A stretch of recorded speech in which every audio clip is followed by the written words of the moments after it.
오늘 말씀은 베드로전서 5장 8절에서 9절입니다. 같이 읽겠습니다. 시작. 근신하라 깨어라 너희 대적 마귀가 우는 사자같이 두루 다니며 삼킬 자를 찾나니 너희는 믿음을 굳건하게 하여 그를 대적하라. 이는 세상에 있는 너희 형제들도 동일한 고난을 당하는 줄을 알미라. 쉬운 성경으로 다시 읽어드리겠습니다. 마음을 강하게 하고 늘 주의하십시오.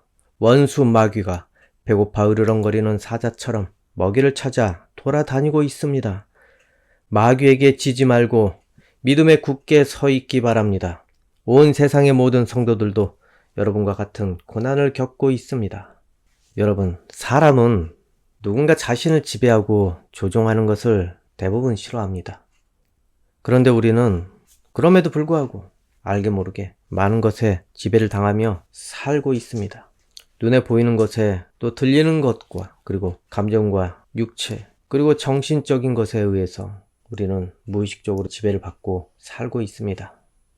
너무 익숙한 것이기 때문에 우리는 그것을 알기가 어렵습니다. 그래서 우리는 무엇인가를 깨닫고 거기에서 깨어나기 전까지는 그것을 당연한 것이라고 받아들이며 계속 조종을 당하고 지배를 당하며 살고 있는 것입니다. 이전에 매트릭스라는 영화를 본 적이 있습니다. 그 영화는 이 가상의 현실이 진짜인 줄 알면서 그렇게 살았는데 알고 보니 자기 의식과 정신이 지배를 당한 채 그렇게 가상 세계를 현실로 보고 그렇게 살고 있다는 내용입니다. 그리고 만약에 진실을 알고 싶다면은 또한 깨어나려는 의지가 있다면은 이 빨간 약을 먹고 그렇지 않고 그냥 이대로 받아들이고 그냥 이대로 살고 싶다면은 파란 약을 그렇게 선택하게 했습니다. 결국에는 빨간 약을 먹고 현실에 눈을 뜨게 되었습니다. 오늘 본문은 베드로가 소아시아 지역 교회를 위로하고 믿음을 굳건히 하게 하기 위해서 권면을 하려고 이렇게 보낸 편지입니다. 그 시기는 서기 64년경입니다. 이 당시 상황은 이 로마 황제가 이 기독교를 엄청나게 박해를 하던 그런 시기입니다. 그 당시의 로마 황제는 바로 네로라는 그런 사람입니다. 이 네로가 이 64년 7월 18일에서 19일 새벽쯤에 이 로마에 불을 질러버렸습니다. 방화를 일으켰습니다. 그리고 전 로마를 6일 동안이나 6일 이상이나 태웠다고 합니다. 그리고 이 로마 황제는 그것을 기독교인에게 책임을 떠넘겼다고 합니다. 그래서 그때부터 이 로마에는 대대적으로 반기독교 정서가 생겨나기 시작했습니다. 그래서 기독교인이라고 생각이 되면은 모두 붙잡아서 감옥에 가두고 그리고 처형을 하고 그렇게 기독교인들을 핍박을 하기 시작을 했습니다. 그리고 이 네로 황제의 박해에 의해서 결국에는 사도 바울과 이 베드로까지 순교를 당하게 됩니다. 이전에는 이 로마는 여러 종교에 대해서 이 정도로 핍박을 하지 않았습니다. 관용적인 정책을 취해서 식민지에서 폭동이 일어나지 않게 했습니다. 그렇기 때문에 로마 내에서도 이 정도로 박해를 가하지 않았습니다. 그런데 이 네로 황제가 들어선 이후부터는 기독교인들이 점점 불어나고 확산이 되자 그는 이렇게 반기독교 정서를 만들어버린 것입니다. 이 네로 황제 이 시절 이후부터 이제 계속 고난이 시작이 된 것입니다. 그래서 이 베드로는 이제 모두 각오를 단단히 하라고 이렇게 편지를 하게 된 것입니다. 로마의 통치가 있는 모든 곳에서 앞으로 기독교인들을 박해하기 시작을 할 테니 깨어서 믿음을 굳건히 하라고 이렇게 편지를 쓴 것입니다. 그런 상황에 베드로는 이 베드로 전서 마지막에 이런 말을 합니다. 오늘 본문 8에서 9절입니다. 제가 읽어드리겠습니다. 마음을 강하게 하고 늘 주의하십시오. 원수 마귀가 배고파 으르렁거리는 사자처럼 먹이를 찾아 돌아다니고 있습니다. 마귀에게 지지 말고 믿음에 굳게 서 있기 바랍니다. 온 세상의 모든 성도들도 여러분과 같은 고난을 겪고 있습니다. 여기에서는 이 원수 마귀는 이 네로 황제를 의미하고 있습니다. 그리고 그 네로 황제 그 머리 꼭대기에 있는 그 마귀를 의미하고 있습니다. 지금 이 사회가 온갖 모함으로 삼킬 자를 이렇게 찾아다니고 있으니 마음을 강하게 하고 믿음을 굳세게 하여서 이 마귀에게 절대 지지 말라고 이렇게 당부를 합니다. 불안과 공포로 인해서 믿음을 버리지 말라는 것입니다. 아무리 사회적 고립과 불이익을 당한다고 하더라도 이 믿음을 버리고 교회를 등지고 떠나지 말라는 것입니다. 마귀는 여러 가지 이 공포와 두려움을 통해서 믿음을 버리게 하는 것이 최종 목적입니다. 그러니 이 마귀의 이 계략이 먹히면 먹힐수록 더 큰 공포를 주고 더 큰 두려움을 주게 되는 것입니다. 그러면은 이 두려움과 공포, 핍박에서 믿음을 지키는 방법이 있어야 되는데, 방금 읽은 말씀 위로 7절을 보면은 모든 걱정과 근심을 하나님께 맡기십시오. 하나님께서 여러분을 돌보고 계십니다. 예. 믿음을 지키는 것은 우리의 힘과 노력과 의지가 아무리 강하다고 하더라도 믿음을 지키는 것은 우리 능력과 힘으로 할 수 있는 것이 아닙니다. 왜냐하면 이 믿음은 하나님께서 주신 선물입니다, 여러분. 여러분에게 은혜로 주신 것입니다. 그래서 그 믿음으로 구원을 받게 된 것입니다. 그러면 이것을 지키는 것 역시도 하나님께서 주신 것이기 때문에 하나님을 의지해서만이 지킬 수 있는 것 아니겠습니까? 그래서 모든 걱정과 근심이 내 믿음을 흔들 때 어찌 해야 되겠습니까? 모든 걱정과 근심을 하나님께 맡겨야지만 믿음은 지켜지는 것입니다. 하나님께 맡기면 공포와 두려움이 마음을 지배하려고 찾아오더라도 하나님께서 성령을 통해서 돌보시기 때문에 그 믿음을 담대히 세워주십니다. 하나님을 의지하지 않는다면 찾아오는 염려, 근심, 걱정, 두려움, 그것이 마음을 지배하기 시작하면 누구라도 두려워서 도망칠 수밖에 없습니다. 하나님께서 지켜주시기를 간구를 해야 되는 것입니다. 여러분, 오늘날도 마찬가지입니다. 이 마귀는 오늘날에도 마찬가지로 삼킬 자를 찾아다니고 있다는 것입니다. 그래서 이 믿음을 가지고 많이 시험을 합니다. 그런데 오늘날 상황은 조금 이전과 다른 세상이 되어서 이전에 사용하던 두려움, 이것과는 비교도 되지 않는 아주 교활한 수법을 이 마귀는 사용을 하고 있습니다. 모든 것들을 총동원을 해서 마귀는 지금 발악을 하고 있습니다. 이전에는 믿는 사람에게 이 목숨을 담보로 공포를 주면서 그렇게 육체적 압박을 주면서 공갈협박을 하고 두렵게 했지만은, 그래서 믿음을 빼앗으려고 했지만은 이 시대는 조금 더 치밀해졌습니다. 모든 대중들에게 거짓과 기만으로, 그리고 미혹하는 것과 혼미하게 만드는 것으로 그것을 동원해서 사람들을 삼키려고 지금 달려드는 그런 세상이 되었습니다. 이 사람들의 정신을 아예 지배를 해서 눈과 귀까지 모두 가려버려서 지금은 더 교활하게 활동을 하고 있습니다. 그래서 요즘 세상에는 복음을 들어서 알기는 알아도 하나님을 섬기지 않는 시대가 됐습니다. 이전에는 어떻습니까? 어떻게 해서라도 이 복음이 귀에 들어가지 않게 하기 위해서 물리적으로 막아보려고 했습니다. 그래서 핍박과 박해를 도구로 사용을 했지만은 지금은 어떻습니까? 이 사람들의 마음을 지배하면서 복음이 들어와도 그들 마음에는 의미 있게 들리지 않는다는 것입니다. 여러분, 요즘 세상에 복음을 듣고자만 한다면은 충분히 들을 수 있습니다. 유튜브 아니면은 기독교 방송, 그리고 길거리만 가도 전도하는 사람이 많이 있습니다. 그래서 복음과 말씀이 자기 주변에 넘쳐나지만은 그럼에도 불구하고 교회를 보십시오. 교회 상태를 보십시오. 부흥되고 있습니까? 부흥의 물결이 일어나고 있습니까? 부흥은커녕 교회 젊은이들이 사라져서 요즘에 걱정이고, 또 문 닫는 교회가 많아서 걱정입니다. 여러분, 우리는 깨어나야 합니다. 세상이 교회를 길들이려고 하는데 여러분 깨어나십시오. 세상이 바라는 모범답안을 교회에게 요구를 하고 있는데 여러분 깨어나시기 바랍니다. 또한 교인에게 이 모범답안을 요구를 하고 있는데 깨어나야 그 모범답안이 가짜인 것을 알게 될 것입니다.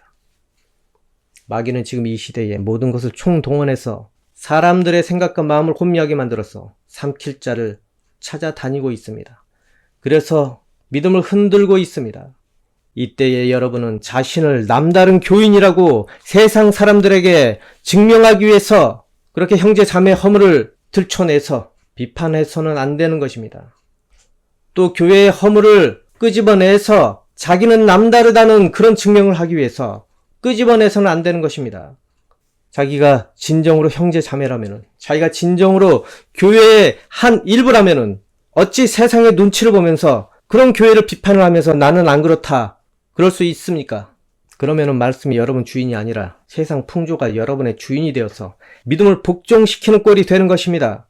얼마나 한심합니까, 여러분? 모든 사람은 허물이 있습니다. 하나님께서는 그 허물을 용서하고 예수님을 통해서 씻어주셨습니다. 그런데 여러분은 세상의 눈치를 보면서 그렇게 예수님께서 그분의 보혈의 피로 씻어준 것을 다시 들춰내는 그런 존재가 되는 것입니다. 부디 깨어서 하나님의 기준으로 세상을 보기를 바랍니다. 세상의 비위를 아무리 맞춰주려고 해도 결국 세상의 근본은 하나님을 대적하려는 본성이 있기 때문에 맞춰줄 수가 없는 것입니다. 아무리 여러분이 세상의 눈치를 보면서 나는 남다른 교인이다, 우리 교회는 남다른 교회야, 아무리 그렇게 주장을 하더라도 결국에는 세상이 인정해주지 않을 것입니다. 왜 인정해주지 않습니까? 세상의 기준에 맞춘 교회는 교회가 아니기 때문에, 거룩성을 잃어버린 것이기 때문에. 이처럼 아무리 세상에 맞춰주기 위해서 우리는 남다른 그런 교회다, 나는 남다른 교인이야, 아무리 외쳐보십시오. 결국에는 소금이 맛을 잃으면은 땅에 떨어져 밟힐 뿐입니다, 여러분. 세상에 소금이 되어야 하는데 그 기능이 사라지니까 결국에는 세상이 비웃든지 말든지 간에 소금은 짜야 됩니다. 그래야 부패를 막아주는 것 아니겠습니까? 이처럼 여러분, 지금 예수님을 믿는다는 것 때문에 세상에서 욕을 먹고 조롱을 받는다고 하더라도 반드시 기억을 하셔야 되는 것이, 이것 때문에 세상을 살릴 수 있다는 것입니다. 여러분이 이것 때문에 세상을 살릴 수 있는 존재가 될 수 있다는 것입니다. 여러분이 이 조롱받고 이 욕을 먹는 것을 감당하는 것 하나 때문에 여러분 주변을 살릴 수 있고, 여러분 가정을 살릴 수 있고, 그리고 여러분 한 사람 한 사람의 그 믿음 때문에, 그렇게 지킨 믿음 때문에 교회를 여러분이 지킬 수 있는 것입니다. 세상의 비웃음 때문에 여러분이 세상에 맞춰서 걸어가면 되겠습니까? 여러분의 생각이 세상에 지배돼서 믿음을 개조를 해서 되겠습니까? 여러분, 반드시 기억을 하셔야 되는 것이, 믿음을 굳건히 해서 그 믿음의 순수성을 잃지 말기 바랍니다. 그리고 세상의 비위, 물론 때로는 전도를 위해서 맞춰줘야 하겠지만은 본질까지 퇴색시켜서는 안 된다는 것입니다. 부디 믿음의 시험이 찾아오고, 그리고 세상에 도전이 찾아올 때 하나님을 의지하시기 바랍니다. 하나님을 신뢰하여서 하나님께 맡기시기 바랍니다. 그러면 하나님께서 반드시 해결해 주실 것입니다. 여러분 생활도 마찬가지입니다. 가정 생활과 그리고 직장에서 일하는 것과 모두 마찬가지입니다. 회사 일 때문에 믿음의 시험이 찾아오고, 가정일 때문에 믿음의 시험이 찾아올 때 여러분은 그 시험에 지배당해서, 그 두려움과 염려, 근심, 걱정에 지배당해서 살아서는 안 된다는 것입니다. 마귀를 대적할 수 있는 것은 오직 하나님밖에 없습니다. 오직 성령님을 통해서만이 마귀를 대적할 수 있습니다.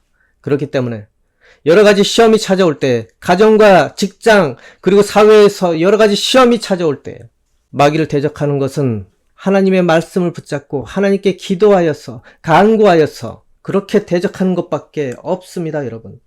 그것으로 믿음이 지켜지는 거고, 그것으로 믿음의 용기가 생겨나는 것입니다. 그러니 오늘 생각을 해보십시오.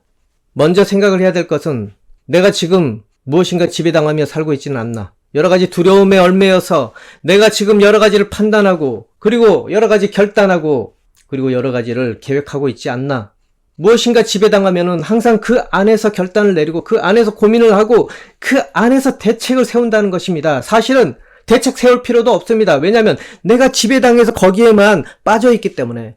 그래서 먼저 생각을 하셔야 되는 것이, 내가 지금 무엇에 지배를 당하고 있는지 생각을 해보십시오. 사실을 고민할 필요도 없습니다. 할 필요도 없는 것인데 계속 거기에 붙잡혀 있기 때문에.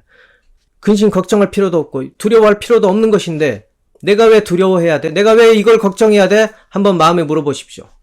내가 걱정할 것은 그것이 아니라 내가 믿음 위에 서 있는지, 지금 무엇이 자기를 지배하고 있는지 되돌아보시기 바랍니다. 깨어나시기 바랍니다. 하나님 말씀을 통해서 깨어나시고, 그리고 하나님께 간구하여서 자기의 이 인생의 진짜 모습을 보시기 바랍니다. 그리고 가정에서도 그 변화된 모습으로, 깨어난 모습으로 어떤 시험이 찾아오더라도 믿음의 기초에서 가정에서도 가족을 대하고, 회사에서도 동료들을 대하고, 사회에서도 사람들을 대하시기 바랍니다. 교회에서도 마찬가지이고, 그러면 하나님께서 돌보시기 때문에 여러분은 마귀에게 절대로 삼킴을 당하지 않을 것입니다. 오히려 마귀가 맞설 수 없는 존재가 여러분에게 있다는 것을 알고 도망갈 것입니다. 그것은 바로 하나님이십니다. 성령님이십니다. 예수 그리스도이십니다. 모두 예수 그리스도 이름을 단단히 붙잡아서 모든 마귀의 계교가 도망가기 원합니다. 모든 마귀의 계교가 모두 무산되고 그 어둠의 권세가 모두 여러분 앞에 무너져서 여러분 앞에서 쫓겨 도망가기를 원합니다. 기도하겠습니다. 아버지 하나님, 우리가 사로잡혀 있는 것 때문에 지배를 당하는 인생이 되어서 하나님의 능력을 의지하지 않고 자기의 두려움을 해결하고자 자기 스스로 대책을 세우는 경우가 많이 있습니다.